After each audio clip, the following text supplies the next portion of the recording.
Welcome in to the College Football Every Game on the Board podcast. Last one of the season, last one of bowl season with Rob Veno Sports on Twitter. Robbie Veno, wagertalk.com. Robbie, welcome in, man. How you feeling? I am good, Drew. Glad to be here. Close out a every game on the board season. Been a good run for this show. I like being here each and every week. So we got bowl games to close it out with, though. So this will be fun. That we do, guys. We are going from Clemson, Tennessee, 267 to 268. Those are the rotation numbers, the little numbers next to the team name when you go to wagertalk.com, the live odds screen. We're going down in numerical order. We just had mid-major Matt break down the top half of these games.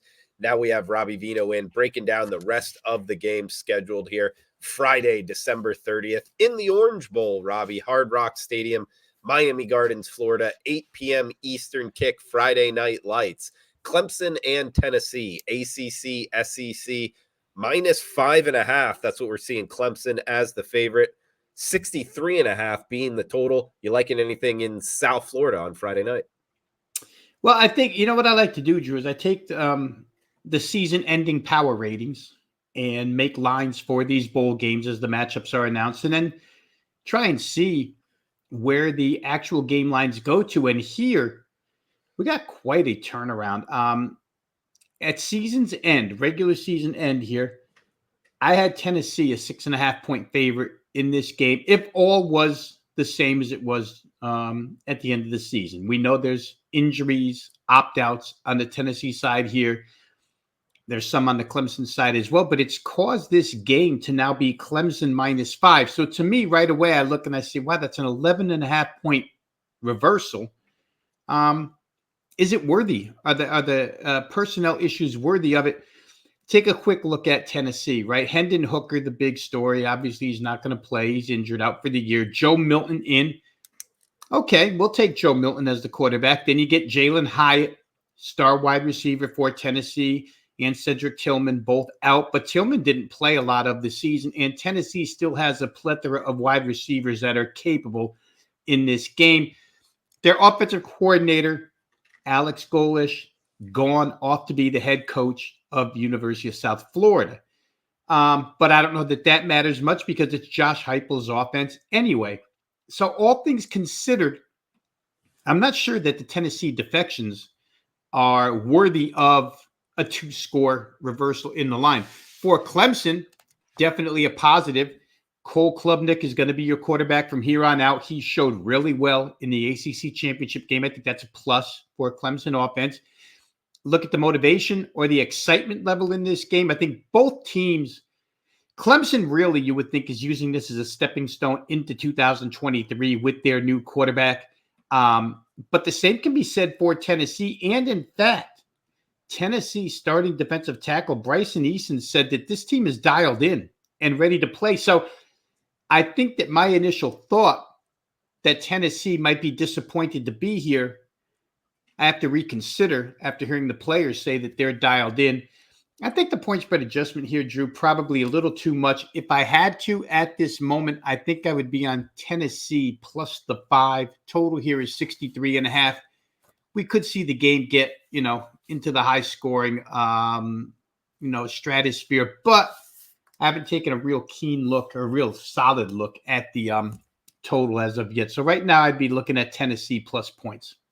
Yeah, a little underdog look here to start us off in section 2 of the bowl breakdowns.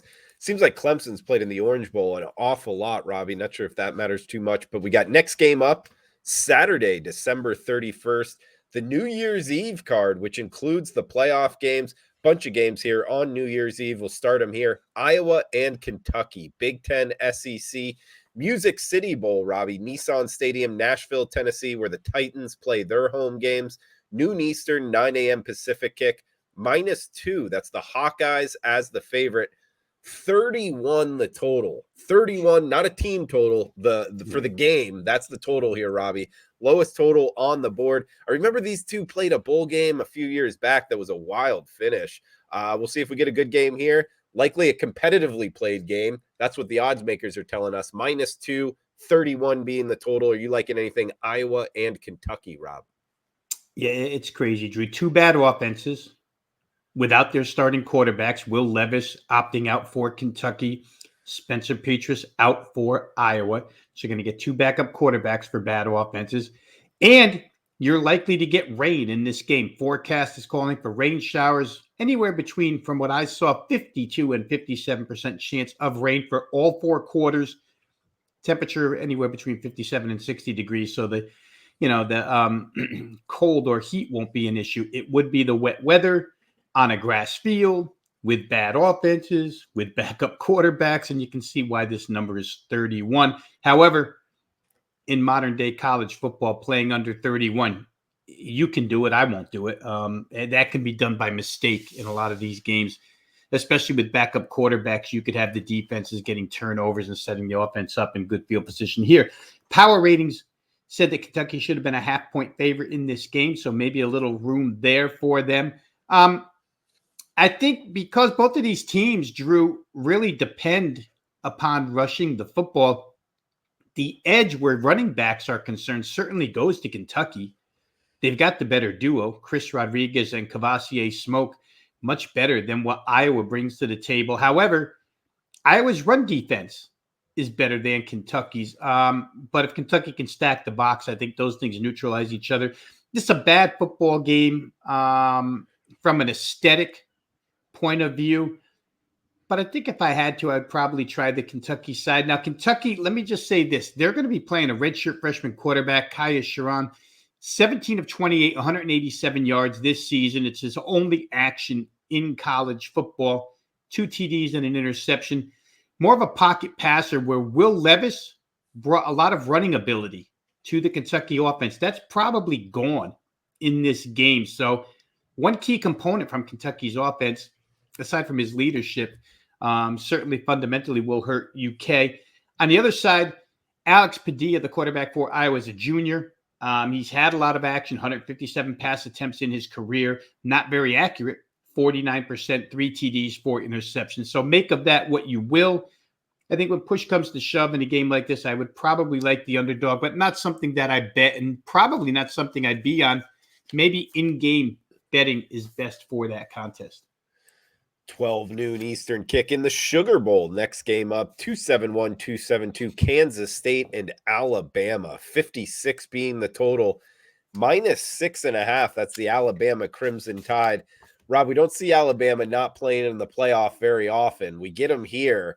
Motivation becomes a question. Kansas State obviously played well their last time out, the Big 12 Conference champions, giving TCU their only loss. Can they carry that over here against the Alabama Crimson Tide? What do you like in the Big Easy on New Year's Eve?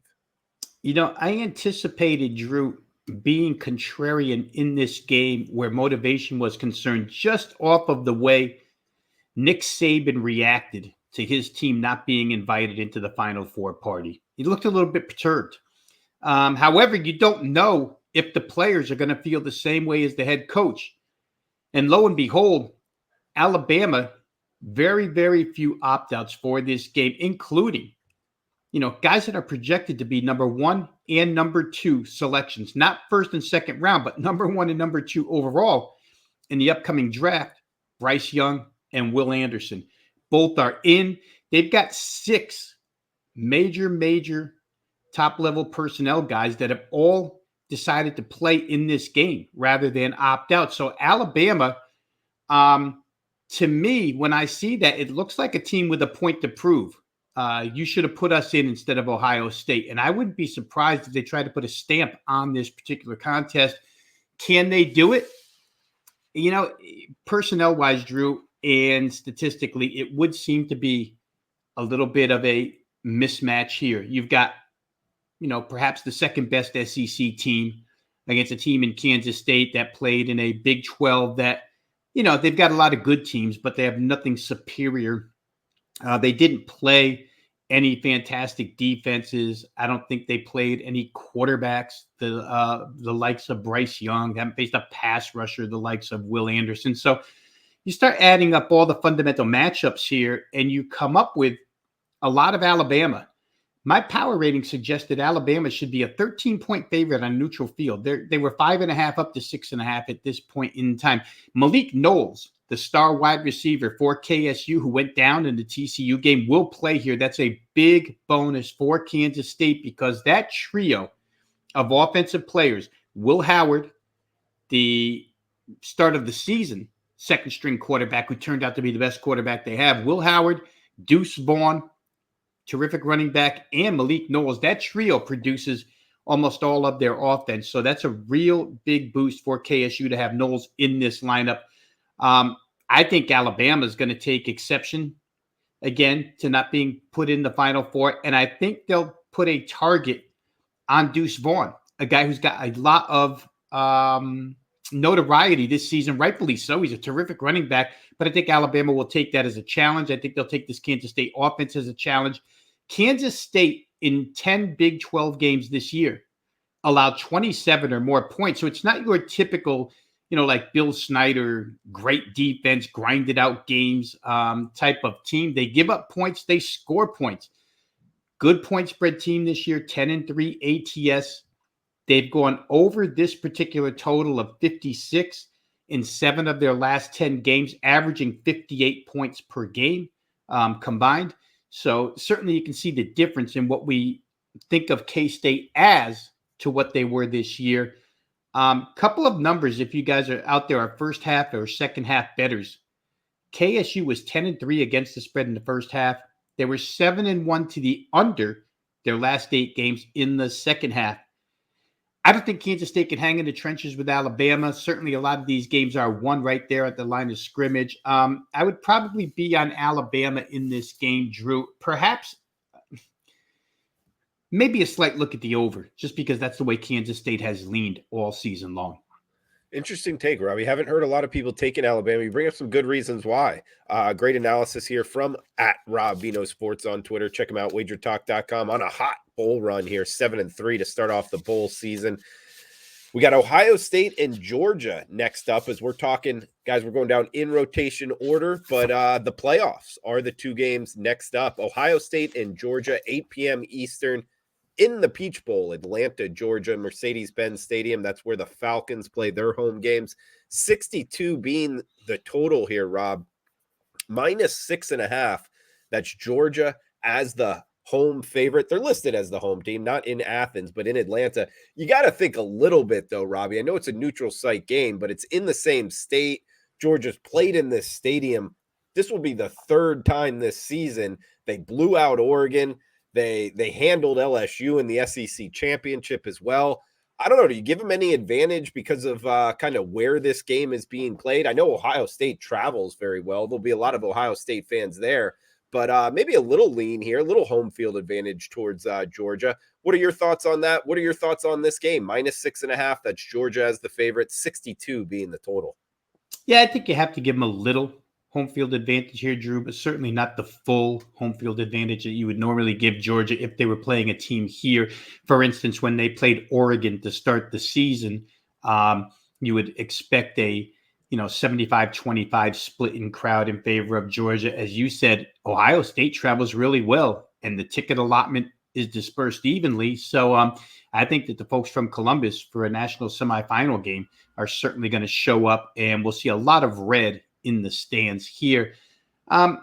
For those who want to go back, because I'm going to give you the Reader's Digest version here so me and Drew can get through all of our games.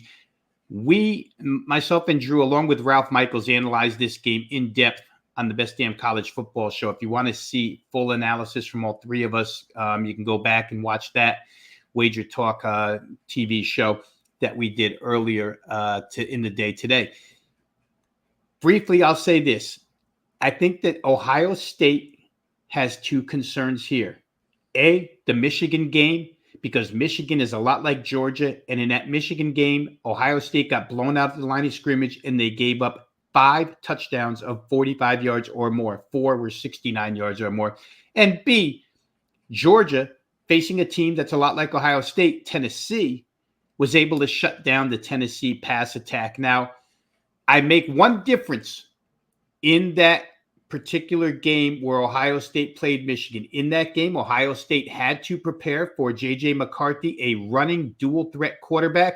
And what they decided to do was not let him run and make him throw to beat us. They didn't think he could do it. He did it. Here they face Stetson Bennett. They don't have to worry about game planning for that. I think they could be better on the defensive side here in that game. CJ Stroud does not get touched by opposing defenses. He's been sacked one time every 47 pass attempts. The Ohio State offensive line, one of the best in the nation, going up against one of the best defensive lines in the nation. That's a good matchup there, but not one that I think Ohio State will be bulldozed by. Can Ohio State handle the Georgia running game? They couldn't handle Michigan's. They need to handle this one. Points are plentiful here, Drew. 6.5. I know Ralph used the phrase when we did the show with him, house money. Ohio State playing with house money. Does that mean they'll be loose? And maybe Georgia will be the tighter of the two teams because pressure's on them. They're the favorite to win this thing. Maybe.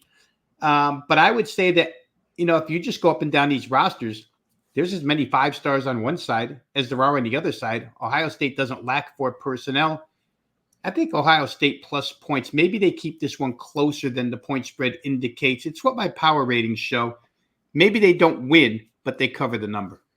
TCU and Michigan in the other semifinal. This one 4:00 Eastern, 1:00 Pacific in the Fiesta Bowl, State Farm Stadium, Glendale, Arizona. That's where the Arizona Cardinals call their home. 58.5 being the total, -7.5. That's the Michigan Wolverines as the favorite. Rob, it's TCU and Michigan for the right to play for the national championship. What are you liking here in this Big 12, Big 10 matchup? Yeah, and again, this was the other game that we covered, myself, Drew, and Ralph, on the Best Damn College Football Show. So you can also get Ralph's analysis of this on that particular show. I'm going to give you what I think are the 3 key advantages for Michigan in this matchup, along with the fact that my power ratings say on a neutral field they're 12 better than TCU. And the line is only 7.5, and it's come down from 9.5 to 7.5. But here's the advantages I see. The point of attack, Michigan statistically and to the eye, they are the better team at the line of scrimmage, and they're the better team at the line of scrimmage in a sizable way when you start looking through the numbers here that go with this game. And both of these teams, offensive and defensive, rush yards per carry, the line of scrimmage, the sack numbers, all that stuff points towards Michigan. The protection and the rushing of the opposing quarterback. Michigan has a plus 23 sack differential on the season. J.J. McCarthy doesn't get sacked often, and they get to the opposing quarterback pretty often. For TCU, that margin is -2. Max Duggan's been sacked more than TCU has gotten to the opposing quarterback. And remember, Max Duggan's a very, very solid dual threat quarterback, great mobility. So that doesn't bode well for TCU. And then explosive touchdown margin. Michigan has only allowed, in 13 games, they've only allowed 4 touchdowns from outside the red zone. They just don't give up the big play. And TCU kind of lives off the big play. They've got 27 touchdowns outside of the red zone this season. They've given up 15 for a plus 12. The Michigan side, they're plus 18. They've scored 22. They've only allowed 4. So I think explosive TD rate, both offensive and defensive, goes for Michigan here. I'll add to it that the Michigan injury situation, which looked maybe like a problem a couple of weeks ago, is no longer a problem. Michigan's going to be really healthy for this game, Drew. Mike Morris, they're all Big Ten first-team defensive end. He's practicing in full. Donovan Edwards, their starting running back. Since Blake Corum went down a couple of games back, he's practicing in full. The hand injury, he was I read where he was catching passes the other day. So the hand, not a problem right now. The offensive line, intact. So Michigan's healthy.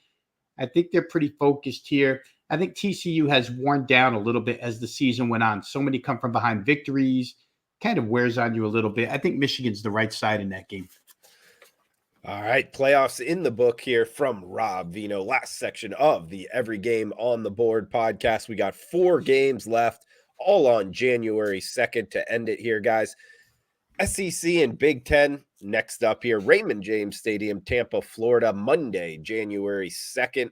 We got Mississippi State and Illinois here, Robbie. 45.5 being the total. And it looks like a pick'em price tag. Just pick the winner here. Mississippi State and Illinois. Anything quickly here in the January 2nd bowl game to kick us off? Well, it's why it's so hard to bet these bowl games as soon as the numbers open, Drew, because when they originally opened right away, right off the bat, I wanted to be on Illinois. But things happen. This is going to be a hugely motivational game for Mississippi State, which chose to play it. They had the option not to play it. Mike Leach's death, obviously, this will be a dedication game. All the players will play. You know you're going to get full motivation, full focus.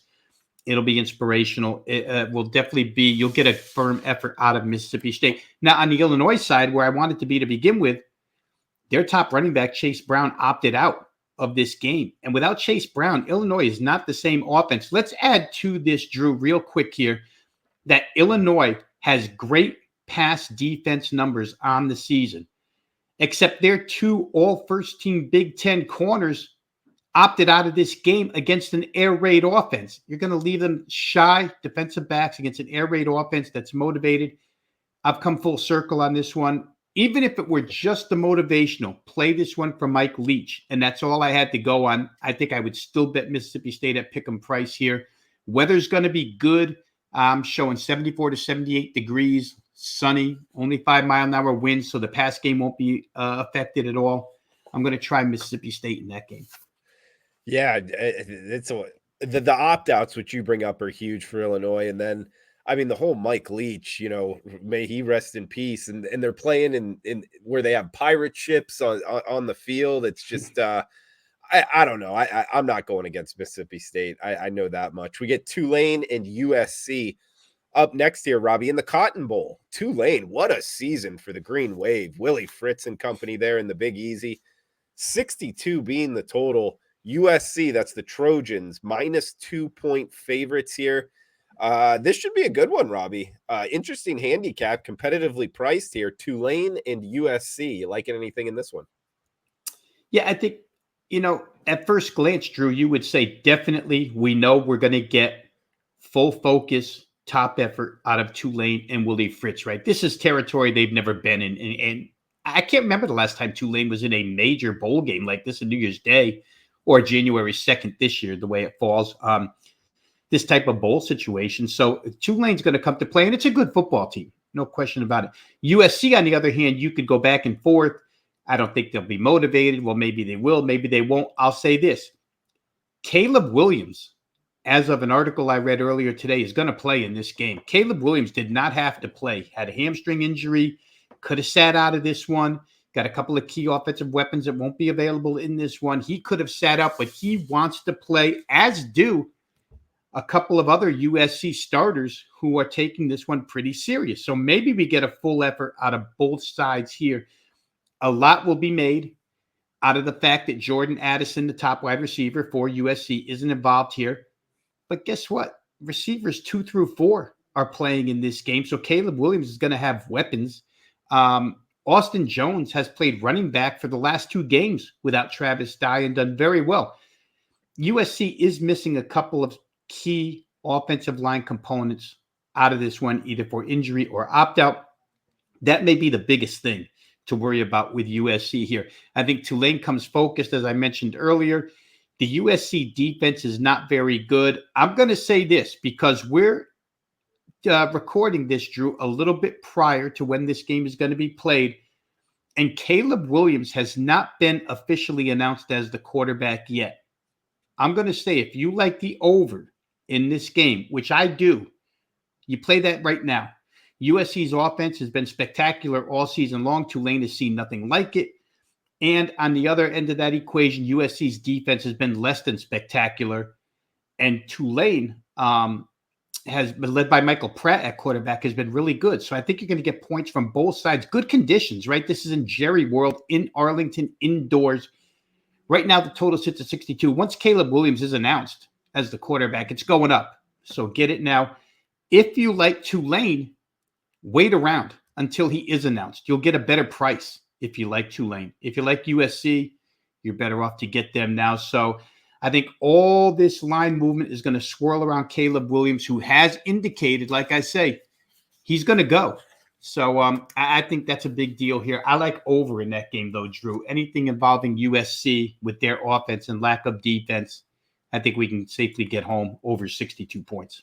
Sure, Robbie. Yeah, and it is in Jerry's world. The Cotton Bowl now, AT&T Stadium, where the Cowboys play. 2 games left here, guys. Monday, January 2nd, 1 p.m. Eastern time. So we'll have a trifecta of games to kick us off, and then the Rose Bowl to end it. Camping World Stadium, Orlando, Florida. The Citrus Bowl here, Robbie. Purdue and LSU. We are seeing Go Tigers, minus 14.5-point favorites. 56 being the total. One of the heavier favorites on the board here, Robbie. That's the Bayou Bengals and LSU. About a touchdown move up from the opener. So the market, like in LSU, Purdue, the Big Ten team, LSU, the SEC team in the Citrus Bowl. You liking anything in Central Florida, January 2nd, Rob? I think you probably have to lay the points with LSU or don't play, Drew. Purdue has been so severely affected through personnel, through coaching changes here. Remember, Jeff Brom is out over to Louisville. So the coaching situation is not good here. And I think Purdue is so predicated offensively on the childhood friend combination of quarterback Aiden O'Connell and wide receiver Charlie Jones, who may have been the best wide receiver in the Big Ten this season. Both of them opting out here, backup quarterback. The discrepancy between Charlie Jones's receptions and receiving yards this year and the backups is enormous. I don't know how Purdue overcomes this against LSU. If they're motivated whatsoever, LSU, and I think they will. It's Brian Kelly's first year. It's Brian Kelly's first bowl game. He obviously was brought there to win SEC titles. And as a stepping stone for 2023, he's got his coaching staff in place. I think they'll have a game plan devised. Purdue, on the other hand, could be in disarray. I think if they get behind early here, Drew, there's no way out for them because they can't run the football. So without their quarterback, without their top receiver, I think if you play it, you got to play LSU or nothing else. Last game, guys, for every game on the board for the full season. We've talked every single game on the college football betting board here. If you're liking the content, we'll be back next year. But if you could do us a favor and please smash that like button at Drew Martin Bets on Twitter, at Rob Veno Sports on Twitter, Drew Martin Bets YouTube, and also Wager Talk YouTube channel, guys. Please smash that thumbs up button.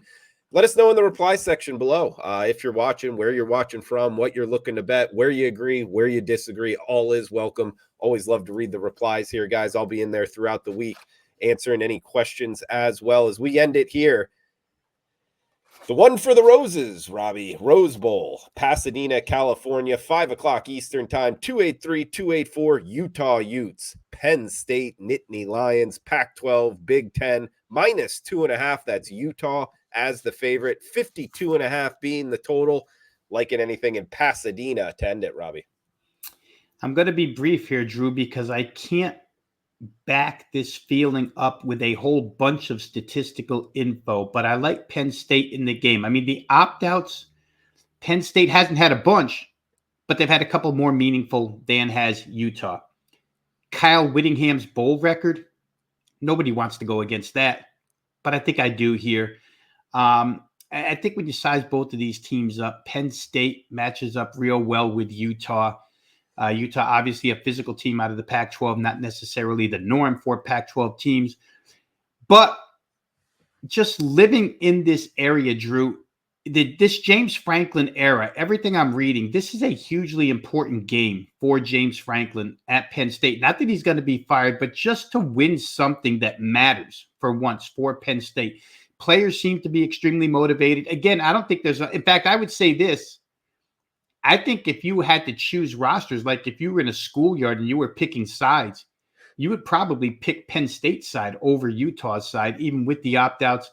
I think they come fully focused. Again, there's a lot of reasons to support Utah, but I just have this gut feeling that James Franklin's going to get this team a victory finally, and something to keep the alumni off his back a little bit, because there's a lot of pretty good section of the alumni that really doesn't care for what James Franklin has produced here at Penn State so far. So give me Penn State plus the points. The line has moved in favor of Utah. I'll buck the line move and take Penn State as the underdog. All right. And Robbie, a little bonus here before we get to best bets. Anything North Dakota State, South Dakota State, minus 4-point favorites, 47.5 being the total FCS championship game. I know you dabble at times, but all good if not. You must have known that I wrote down some notes for this, Drew. I didn't know that you were going to ask me, but I anticipated. Okay. Hey. They played earlier this year. South Dakota State got the win. That's North Dakota State's one loss. North Dakota State's one loss on the season. North Dakota State, generally the best team in FCS football, was not that way this year. They were not the best team in FCS football. South Dakota State has been. The quarterback play here is tremendous for South Dakota State. The running game, the pair of wide receivers, the twin brothers, fantastic. I think I like South Dakota State. I had questions about them the previous round. Would they be able to beat Montana State? But boy, Drew, their defense played tremendous. Again, it was at home, and all of these FCS playoff games are played at home up until this one, which is played in Frisco, Texas, in Toyota Stadium. South Dakota State back there again this year. I think they get it done this time around. It's hard to beat ND State once a season, never mind twice. These two are bitter rivals out of the Missouri Valley. But I just think overall, South Dakota State's the better team at this point in time. So I would probably lay it. I also think this one goes over the number of 47. South Dakota State has been playing overs as of late. And North Dakota State's defense is not the steamroller that it's been in years past. They can be had. So give me South Dakota State and a slight lean towards the over. And that's on Sunday, January 8th, the FCS championship game in Frisco, Texas. Then, of course, we'll have the national championship game Monday, January 9th between TCU, Michigan, Georgia, and Ohio State, the two winners there in the semifinals. So, Rob, awesome stuff as always, guys. That does it for every game on the board. Any final thoughts for the show, Rob? Guys, check them out on Wager Talk. 7-3 run here in bowl season, seeing it well. And do you have a best bet, like one that you like the most of the games we talked about more than the others here, Robbie? I think if I was going to leave you with one, Drew, let's leave it this way. The motivational angle for Mississippi State, there's no way I could play the other side and with the opt-outs of Illinois. So I'll give you Mississippi State as a best bet for the show. And before we close here on another season of Every Game on the Board, which has been going on since Sports Memo was its own company, prior to the merge with Wager Talk. Drew, we go back to August in Las Vegas, where you start meeting some of the people who watch our shows. We appreciate every one of you guys and women who watch this and lean on us for info every single week. We're trying to give you the best we know, put you in the best position to win. Again, we appreciate the loyalty of this audience, which has been strong for quite some time now, double-digit years. At least a decade. I think we've been doing this one, Drew, probably longer. So again, just want to thank you and a happy new year to everybody who supports this show. We do appreciate it. Absolutely. Well said there, Robbie. Shout out to Anthony in the chat box. Also, Johnny Outlaw as well. Thanks for joining us live, guys. And again, if you could please smash that like button and comment in the reply section. It helps out the algorithm. That does it for Every Game on the Board for 2022. We will be back for 2023, guys. So come back and join us for sure. Rob Veno, we'll have Mid-Major Matt, the whole crew here, guys. Teddy covers the whole bunch. Maybe add on some new handicappers. Let us know below if you have any recommendations, guys, you want to hear as well in the industry. So happy New Year out there. Happy holidays to everybody joining us. And cash those tickets, guys. Enjoy the rest of bowl season. For Rob Veno, I'm Drew Martin. That does it. Cash those tickets. Thanks for tuning in.